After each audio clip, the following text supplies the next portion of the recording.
അല്ല യൂത്ത് ലീഗിന്റെ എന്തായാലും നമ്മൾ ചിലപ്പോൾ മിക്കവാറും UDF ആവും ജയിക്കാം. 100% UDF ആ ജയിക്കാം. ചേലമ്പ്ര ജയിക്കാം UDF ആ. അതിനിപ്പോ സംശയമില്ല. പക്ഷെ അതല്ല ജയിച്ച് കാണെങ്കിൽ നമ്മൾ എതിർ പാർട്ടികൾ ഓരോ മുഖത്ത് നമ്മൾ നാളെ നോക്കുന്നത് നമ്മളെ വീട്ടിൽ കല്യാണം ഉണ്ടാകുമ്പോൾ കല്യാണ പന്തലിടാൻ ഓല ആദ്യം ഉണ്ടാവും. ഒക്കെ നല്ല ശ്രദ്ധിക്കണം. നമ്മൾ നാവുകൊണ്ട് നമ്മൾ ശ്രദ്ധിക്കാതെ വർത്താനം പറഞ്ഞിട്ടുണ്ടല്ലോ. എല്ലില്ലാത്ത നാവിനെ സൂക്ഷിക്കണം. മാരകായുധം ഏതാണ് ആരെങ്കിൽ നാവാണ്. നമ്മൾ വാക്കുകൊണ്ട് തലയും പലയും അത് പറഞ്ഞിട്ടാണെങ്കിൽ നാവുകൊണ്ട് എന്തെങ്കിലും സൂക്ഷിക്കാതെ വർത്താനം പറഞ്ഞിരിക്കാൻ പിന്നെ നമുക്ക് തിരിച്ചെടുക്കാൻ കഴിയൂല. അത് തിരിച്ചെടുക്കാൻ കഴിയൂല. അതുകൊണ്ട് ചെറിയ കുട്ടികളോട് പറഞ്ഞു കൊടുക്കാണ്ടി തൊള്ളെ തോന്നി വിളിക്കരുത്.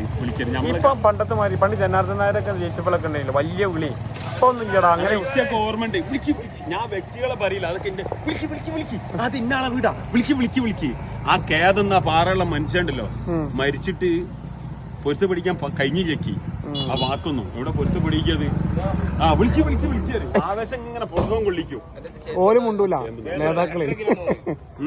250